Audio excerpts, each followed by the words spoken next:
Hi there, everyone, and welcome into the Career Competitor Podcast. We are the show that seeks to light that competitive fire within you in order to jumpstart or optimize your career. I am your host, Steve Meller, and today I'm really excited to be bringing in a lifetime competitor, someone that has been tested beyond most people's limits, but certainly not beyond her limits. But before I introduce my guest, I'd love to tell you and turn your attention to careercompetitor.com. You can learn all about and see our most recent episodes on there of the show. But furthermore, you can learn about my service as a performance coach, as a cultural consultant, as someone who is here to light that competitive fire within you to optimize whatever it is you are trying to make that next step in. Maybe you feel as though you've hit some sort of roadblock. Maybe you feel as though you've just been falling short one too many times. Whatever it may be, careercompetitor.com. You can learn all about my services and certainly reach out to me through the website or directly in an email to steve@careercompetitor.com. Now, let's introduce my incredible guest today. Lena Spotleson joins the show, and Lena is the Director of Corporate Relations with the American Cancer Society. She is a former basketball player herself, and she is now making time after work to be the head JV basketball coach for the girls team at North High School in Arizona. Now, Lena's life was completely changed forever about 15 years ago when she was handed a stage 4 cancer diagnosis. But it turns out that this particular cancer diagnosis had no idea the challenge that it was going to be met with by this competitor that is Lena Spotleson. The fact of the matter was, because of her background in sport, because of the coach that she was starting to become, because of the human being that she was at heart, there was no other potential alternative than overcoming this cancer. She was going to find a way. She was going to get the job done. Being able to lean on those experiences through sport that she'd had previously in life, where she'd suffer major defeats, where she knew what it was to lose and have to come back the next day and go again. Going through this cancer survival was one of those journeys where, frankly, Lena had to constantly lean on those types of qualities and characteristics and those experiences that she'd been able to go through with her sport. Today, Lena is absolutely thriving within her role within American Cancer Society. And frankly, I'm really excited to be able to shed light on topics like this because I believe some of our greatest competitors, if not the greatest competitors in life, are those that survive the most traumatic and most difficult encounters. And a stage 4 cancer diagnosis is right up there with just about anything you can possibly ever expect to experience. So this is a significant episode as far as I'm concerned. This is one that has so many teachable pieces of insight, so much fantastic content courtesy of Lena. And I just encourage you to really pay attention to this and allow yourself to embrace the story and the journey that is Lena Spotleson on the Career Competitor Podcast. And I hope you all enjoy. Well, it gives me the greatest pleasure to welcome in Lena Spotleson to the Career Competitor Podcast. Lena, you're out in Arizona, so you're a couple of hours behind me. Your day's just getting started. How's your wonderful Wednesday going so far? It's perfect. I'll tell you right now that we're still in the high 70s over here. So nice. I'm wearing a sweatshirt today because it's cold in my house, but the minute I walk outside, it's going to be t-shirts and shorts weather. Unbelievable. Wow. So many people listening immediately envying your situation. No doubt. No doubt. Well, I'm so glad that you've agreed to come on the show. And we were talking before we got going here that one of the things that has been truly amazing for me over the last 3.5 years with the show is when I've just put myself out there and try to make a connection with someone who I know has a story to tell, that I know can bring so much to the show, how appreciative I am when they say yes, just as you did. So for me, I'm excited to dive into so many things. But before we start going too far back and starting to really fill people in on the major sort of themes and stories of your life, why don't you just start by telling everybody what it is you're doing today within your current role and any other things you have going on? So currently I work for the American Cancer Society. I'm a cancer survivor. I was a teacher prior to this. I taught 7th grade, and I'll tell you guys this, middle schoolers are not as scary as you think. I loved teaching middle school. It was my favorite grade to teach. But while I was teaching, I got cancer, and I knew that as much as I loved teaching, one of the things that I wanted to do is I wanted to make sure that not only did what I went through had a purpose, but that other people had a chance to hear my story and possibly give them a little hope. Mm-hmm. Yeah, it's amazing. And so your role today with the American Cancer Society, Director of Corporate Relations, tell us a little bit about what that role entails. So it's a relatively new role to me. I just started in this role. I've been with the American Cancer Society since 2014, but the new role is, like you said, Director of Corporate Relations. And my job essentially is to get companies and organizations involved in the American Cancer Society in one way, in any way possible. So whether it's through volunteerism or sponsorship or working with us on some other capacity, maybe funding one of our programs. It's my job to get them engaged. Awesome. Very cool. Very cool. And again, with so many of these renowned and well-established services, it's important that people representing the company, representing the brand, are the people that can truly understand, truly grasp what it is that you are representing. And as you alluded to there, you are a cancer survivor, and we're going to get to that here in just a little bit. But a huge part of this show is bringing on former athletes who are competing within a world that is now not necessarily sport. And for you, the work that you're doing here with the American Cancer Society is, in my opinion, it's certainly competitive. You're representing a huge brand, an incredible service, and so for you as a representative of that, you have to be competitive. You have to be driven to represent that to the best of your ability. But let's go back to when you were an athlete. Let's talk a little bit about the athlete that Lena was, the competitor maybe that you were when you were an athlete. Tell everyone about your background in sport. So I started sports very young, and my family, I have three sisters, no brothers. My mom and my dad, they've always been active in my life, and all three of my sisters were cheerleaders. My mom worked for the Phoenix Suns for years and years and years. In fact, she was she worked for them for 35 years, and she just retired in July. So growing up, I've always been around sports. You know, back then, Phoenix Suns were big time, and we had just gotten the arena, and I knew that I wanted to play basketball because I was just fascinated with the whole thing. So I went into sports, which is unlike what any of my sisters did. So I started as a 3-sport athlete. I played volleyball, basketball, softball. I was on varsity as a freshman in basketball, and I really loved it. When it was time to transfer to college, you know, I wasn't good enough to play Division I basketball. I went to community college to try to play, and I didn't like it anymore. You know, when you're going to practice every single day and your whole life is surrounded by sports, you know, it's different when you get into college and there's a whole bunch of other things to do. And my life wasn't practice anymore. So it was really just kind of a life-changing thing for me in college, and I was exploring other things, going different avenues. And then I was asked when I was in college if I would be willing to coach a freshman basketball team. And I was getting ready to graduate. I had never really coached high school sports in my life. I coached, you know, a couple of rec leagues here and there.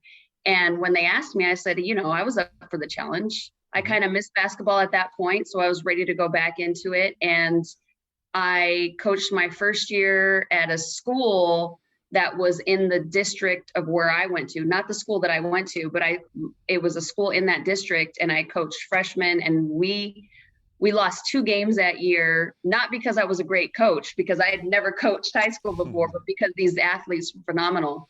But it really helped develop my love for coaching. And it was a totally different side to basketball that I had never experienced before.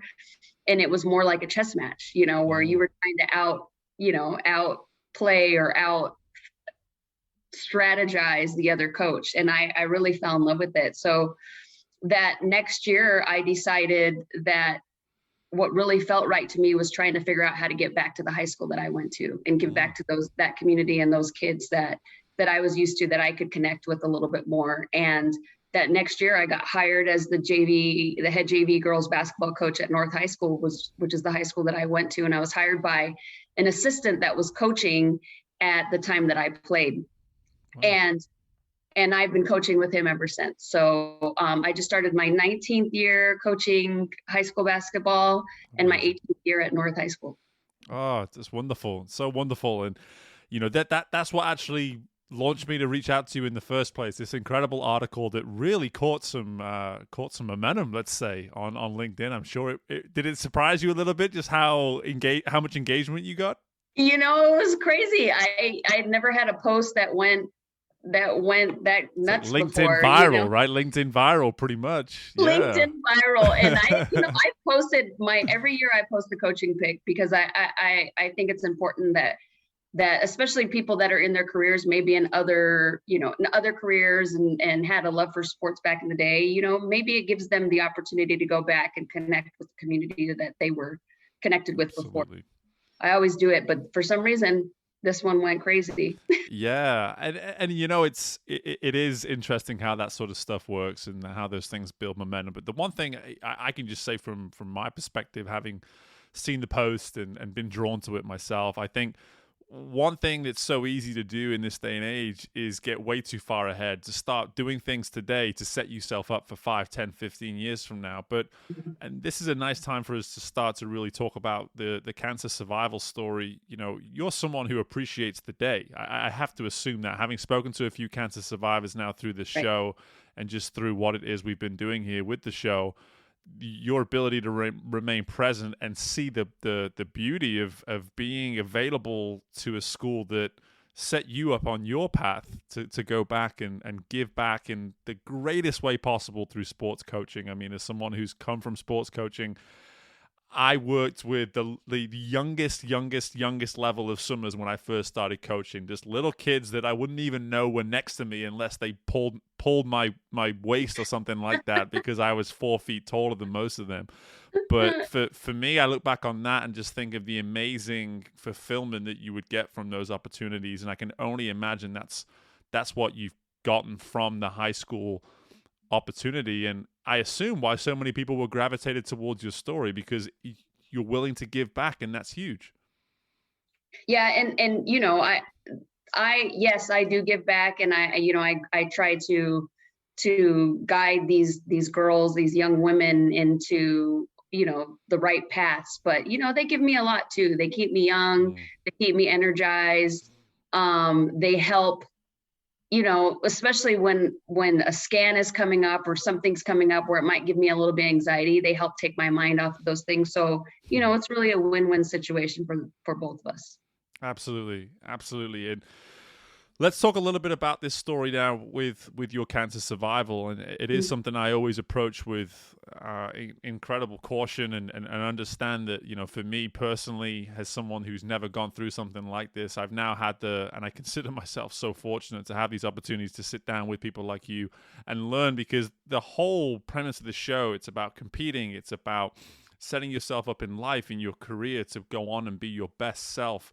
What better way to learn those sort of tools and that skill set than going through something that is as simple as survival is going to get? That, when it comes to survival, you've been put in a situation where the end is not necessarily something that looks good, and you're going to try to survive what that situation is. And that's something that, for me, I think is anyone listening to this show, careers, life, whatever it may be, if you're trying to be driven, what better person to learn from than someone who truly understands what it means to go through this type of hardship. So in your own words, Lena, just sort of fire away. What was the story? How did you sort of get to that point where you eventually became obviously a cancer survivor? Yeah, absolutely. So I was actually I was coaching. I was getting my master's degree in education. Like I said, I used to be a teacher, and just kind of living my life. I was actually engaged to get married, and October of 2005, my husband and I got married. We've been together for over 16 years now. Awesome. So he's still around. Awesome. But right after the wedding, I started to get a stomach pain, and this was in I would say November 2005. I started to get stomach pain, and I went through a gambit of doctors trying to figure out what it was. It was kind of like a dull stomach pain that started in the morning, kind of faded out in the afternoon. I was 26 years old. People weren't really expecting anything except, maybe she was pregnant, maybe there was some kind of other situation going on. So I went through to doctors for about 9 months before they actually figured out what it was. Sure. I was going through all these tests and nobody could really find anything, what the cause for the stomach pain was. And one doctor even told me that women of my age, which, like I said, was 26 at the time, were self-conscious about their bodies and tried to prescribe me antidepressants. And I knew that I wasn't depressed, never been depressed a day in my life, and I had to keep going for answers. And you talk about, what life lessons that basketball's taught you. That's, knowing what's right, perseverance, and continue to find answers that you didn't really agree with, or you didn't really think what it was. So in July of 2006, I finally went to a doctor, and that doctor gave me another test. He looked at my scans and he said, "Lena, this is cancer, and I'm going to show you why." So he pulled up all these scans that I had taken. He put them up on the board, and the light behind it, and he started pointing to all these dark masses. And he said, "It's stage 4, and we're going to have to get you into surgery right away."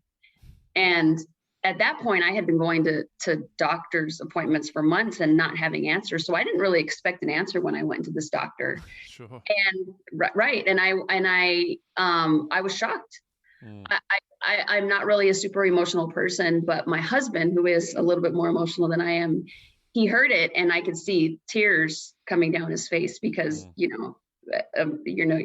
new bride, and she has cancer, and it's stage 4. And at this point, I didn't know what stage 4 meant. I didn't know what any of this stuff was. But what he did tell me was, you won't be able to have children after this. So I think that's when it struck me kind of emotionally, because growing up, being a teacher and you grew up, you want to have this great family and kids. And, I have 3 sisters myself. So I think that was what hurt emotionally the most. In August, they got me into surgery. So that was July 26, 2006. Early August, they got me into surgery. At this point, they knew it had spread. They just didn't know how far it had spread.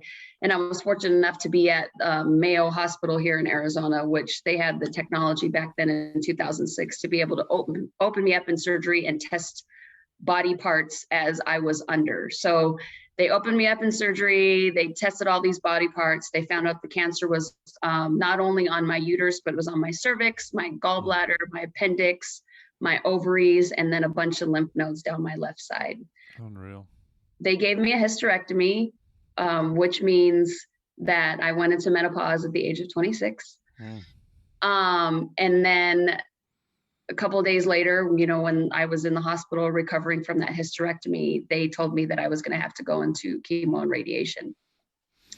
And being a young girl at the time, my first question was, am I going to lose my hair? I mean, just stupidest thing looking back, but that was the first question that I asked. And he said, yeah, you'll likely lose your hair.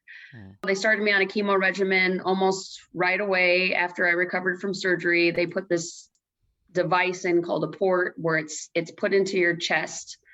And to me, it looks like the top of a if you unscrew a water bottle and you stick it under your skin.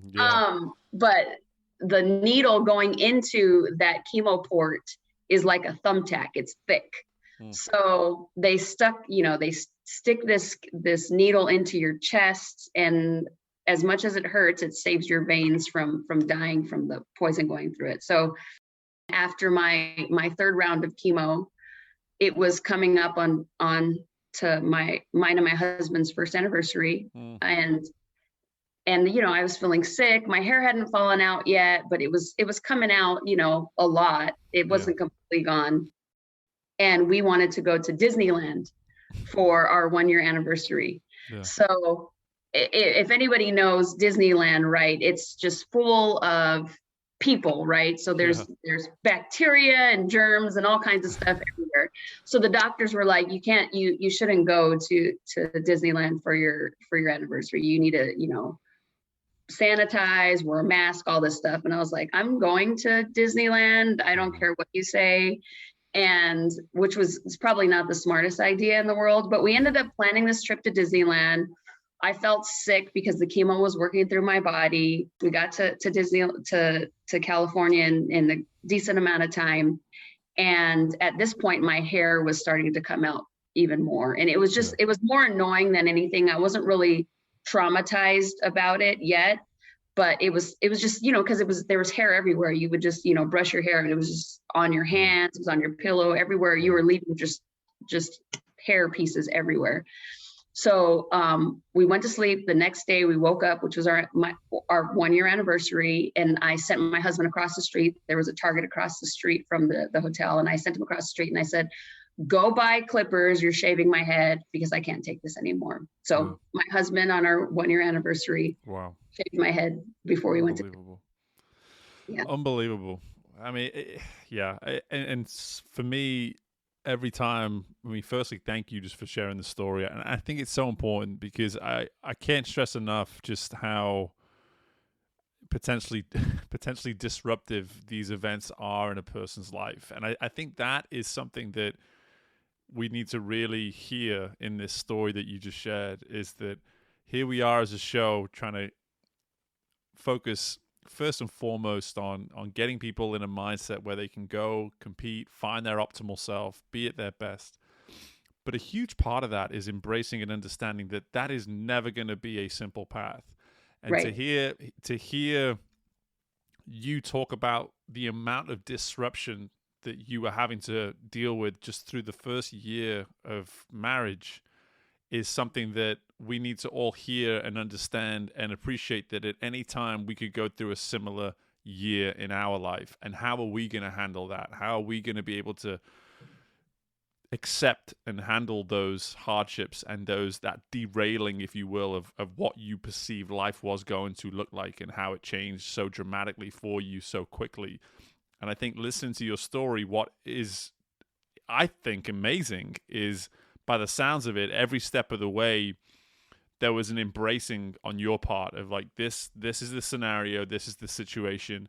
And you alluded to a little bit earlier about how basketball and sport in general may have sort of helped you out on this path. When you look back now on that huge year of your life and coming through that as a survivor now of what must be almost 15 years, right? Mm-hmm. Yeah, incredible. Just amazing. So when you look at that, coming through that whole year and coming out the other side of it, how do you feel being an athlete at heart truly helped you, truly got you through that to a point where you not only came out the other side of it, but you may, if it's possible, may have even taken something from the experience as well? Right. And one thing I didn't mention yet was after my third round, we went to Disneyland, we came back, I was getting ready for my fourth round and I developed an infection. And it wasn't because of the Disneyland trip. But you toughen things out, right? So, especially in sports, if you hurt and your ankle may not always feel great. Your shot may not always be on, but you toughen things out. And I was toughening things out. That's what I was doing. I was just trying to get through the day. And I knew that just like in sports, if I could just get through the end of this quarter, I can get a breather and start fresh on the next quarter. Right. And there was a point there that I developed an infection, and I remember vomiting and not being able to stop. I didn't vomit a whole lot when I was sick. I was nauseous all the time. And there was points where I couldn't even walk to the end of the street. But this particular day I was feeling really sick, and my husband rushed me to the hospital, and he actually got me to the hospital in time. Had I been there 5 minutes later, I wouldn't have made it. But the infection ended up going, I ended up going into septic shock. They put a blood pressure cuff on me in the hospital, and my blood pressure was 40/20 before I blacked out. Wow. And like I said, had he gotten me there 5 minutes later, I wouldn't have made it through the night. But they put me on a ventilator, and I was in a drug-induced coma in ICU. And they told my husband that I wouldn't make it through the night. So my husband and my family. So everybody rushed down to the hospital to come see me. And, I was in a drug-induced coma. I didn't know what was going on. But I remember about 3 or 4 days later, I started coming up over the anesthesia that they were trying to put me down. So my body was getting stronger. So even though they told me I probably wouldn't make it through the night, 3, 4 days later, I was coming out of it. And I remember, it's funny because as an athlete, right, you listen to what your coach tells you, and you're listening to what your coach is telling you, you're doing what they're telling you to do. And that's what I felt like when I was at the doctor's. Yes, I'm going to do what you tell me to do. I'm going to do exactly what you're telling me to do. Right. So, it's part of being coachable. So I remember the doctors talking, and then just me just trying to figure out how I was going to get out of here. Right. When they finally pulled that ventilator out, my muscles hadn't moved for days. And this is, me coming as an athlete and my muscles just not moving for days. Right. I wasn't able to walk. So they had to bring a physical therapist in there to physically lift me up and basically teach me how to use my muscles again. And part of that strength, or that, I know we talked about perseverance, is from being an athlete. Because I knew that I was going to walk again, even though that, they knew I was going to walk again, but that mentality, it's easy for you to lay there and say, okay, I'm never going to get better. I'm never going to do this. But part of that, having that athlete's mentality, is that you're going to do it, and you're going to take one step at a time, and you're going to practice and practice and practice until you figure it out. And honestly, I think a lot of that came from sports. 100%. How to get it done. I mean, that's what it comes down to. Like, what am I willing to do to get it done? Yes, I could be in the hospital for a long time and just go about the learning to walk again at a pace that is just whatever, I'll walk when I walk, etc. Or you're competitive about it. How do I get out of here as quickly as possible, because I know I'm capable of getting out of here? And that's the key part here. It's not just, hey, how do I get out this hospital?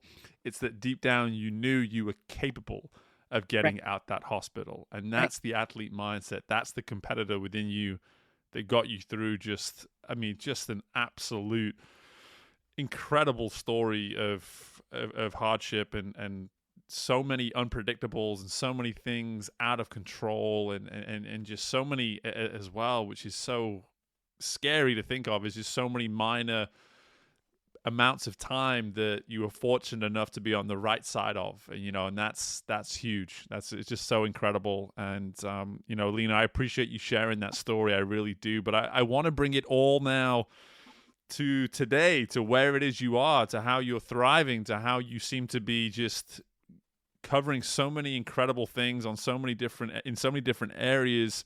Why don't you just tell me now, in your own words, looking back almost 15 years ago now to going through this, how do you find yourself still leaning on that experience today in the work that you're doing? It's funny because a lot of times when you think about athletes and successful athletes, you think about them winning, but it's also important that, and coaching, right? You think about winning and them being successful when they're winners, but a lot of what I learned from basketball, because there was many times, especially early in my basketball career, we lost big time, right? I remember being a freshman when we were playing this team, St. Mary's here, and they had South Mountain here, and they had a girl that could dunk, Peaches Vaughn. I don't know where she is now, but she could dunk as a senior in high school. And you're looking at this team, and they're just like, I'm 5'4", so I'm not very big, but this girl is 6'1", these girls are 6'1", 6'2", 5'11", 5'10", huge women. And you're looking at this team and you're thinking, there's no way I'm going to win. And it's the same thing when you're thinking about, stage 4 cancer, there's no way I'm going to win this. Right. But, I learned a lot from those experiences where we got blown out by 40, because no matter what, I wasn't going to back down from Peaches Vaughn and the South Mountain team. And no matter what, I wasn't going to back down from that stage 4 cancer diagnosis. You learn a lot from losing. And that's something that I try to incorporate, especially now in my basketball career, because the fact of the matter is the girls that I coach in the school that I coach at, we're not that we're never going to be state competitors, but we go through swings just like everybody else where we don't have winning teams all the time. But it's important to bring those lessons out when those girls lose. It's not you're losing by you lost by 20, you lost by 30, and everybody's down in the dumps. Let's take what we got from that game and let's think about what we're learning from this. And that's something that I talk about all the time. I use my cancer journey all the time with these girls. My favorite way to use it is they have, a running drill, right? It's 3 minutes long, 2 minutes long, and they feel like they're dying. And I tell them, I was like, listen, if I can get through chemotherapy and being on a ventilator for 6 months, you guys can get through this 2-minute running drill, or you guys can get through this. I promise you, you're not dying.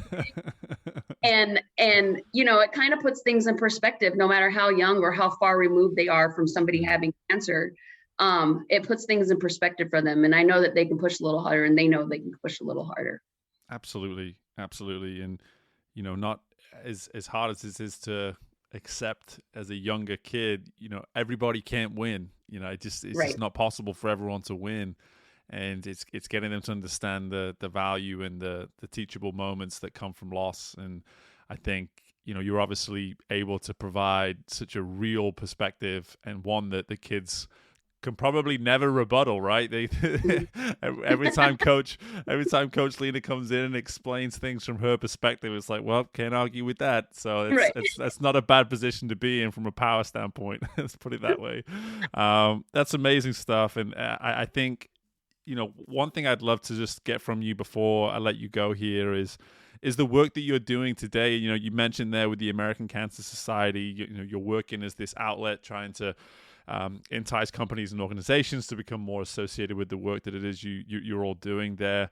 But beyond that, how do you feel the impact that the American Cancer Society is able to make in this day and age? Because I feel like the storytelling of cancer survival is something that is becoming so much more common, which is fantastic, which is great. Really where I'm coming from here, Lena, is, what do we all know, but also what do we all need to know about the work that American Cancer Society is doing?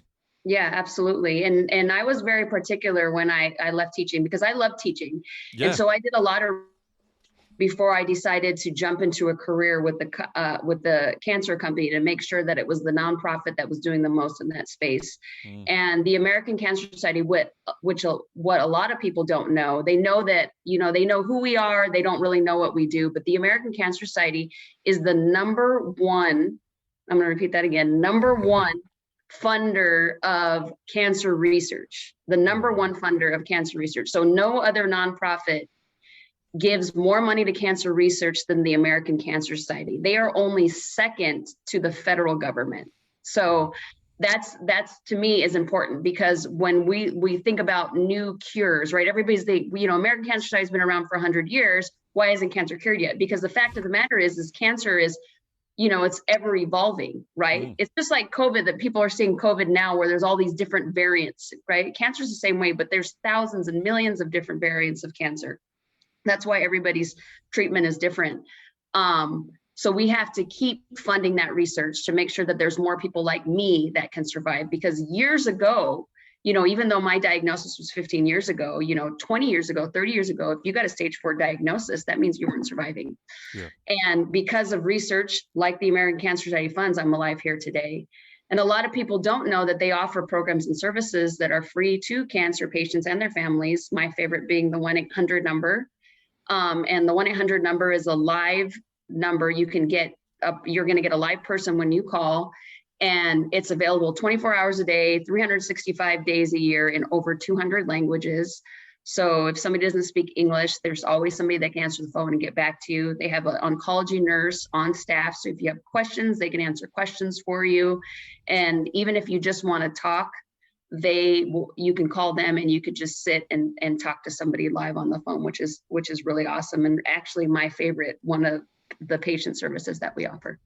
Absolutely amazing. And, firstly, what I love about that last part there of just the service of being able to go talk, one thing I have learned over the years is speaking with people like yourself who are the individual that's the cancer survivor. So many around you are also surviving the experience too, are going through the experience too, as you acknowledge your husband and your family on multiple occasions while you were telling that story too. So it's not just the person who's going through the cancer. There's so many other people that are being impacted by it and bringing all that energy that's required for that individual to get through it. So amazing that you offer that service. And if you were wondering why at the heart of Lena being on the show today about her, the competitor, you only have to go back to the fact that she made it so clear that the American Cancer Society is the number one funder for cancer research. Not that she's competitive. Not even a little bit. Not even a little bit, right?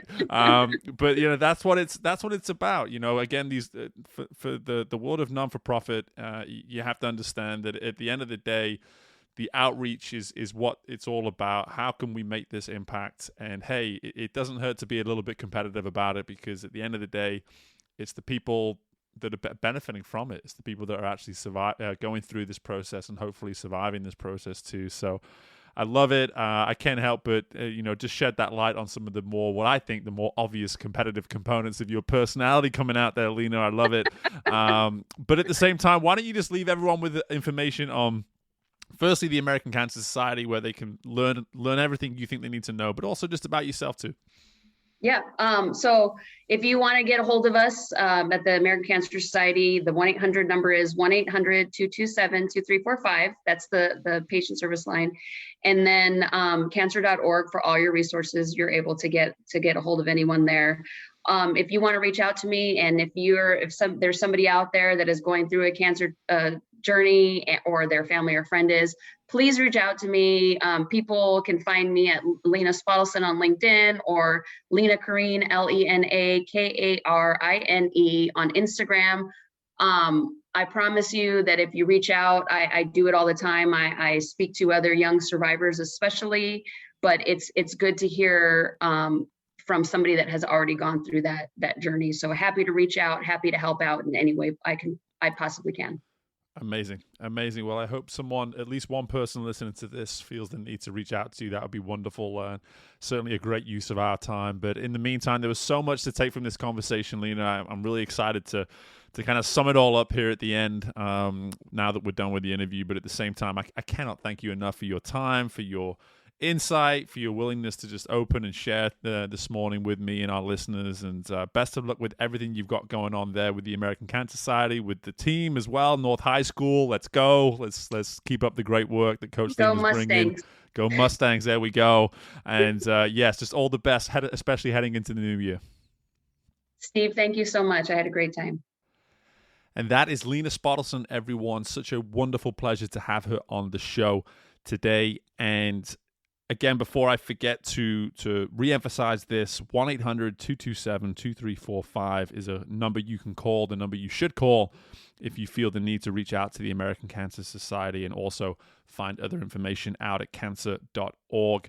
I have to just simply acknowledge the willingness to share and be open on Lena's part. It's something that we can all learn from.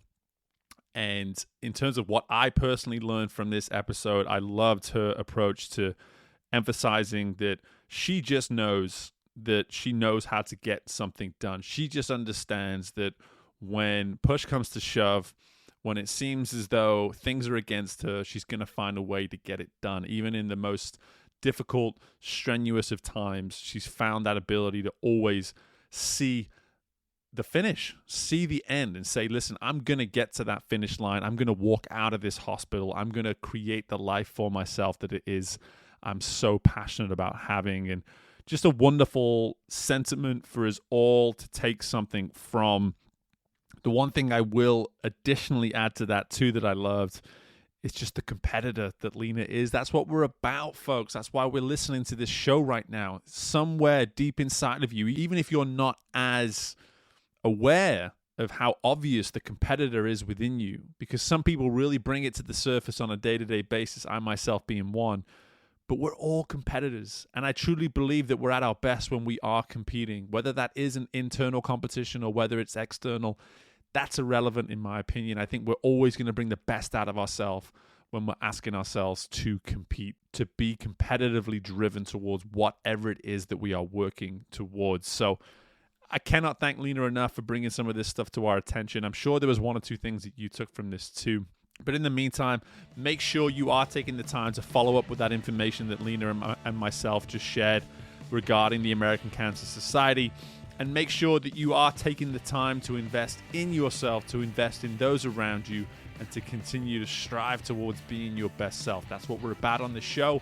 And again, if you ever need to connect with me and learn a little bit more about the way I work and the way we can maybe bring that competitor out within you, you can always head to careercompetitor.com and connect with me through there. But meanwhile, guys, listen, best of luck with anything and everything you've got going on within your world, and I look forward to speaking with you all again very soon.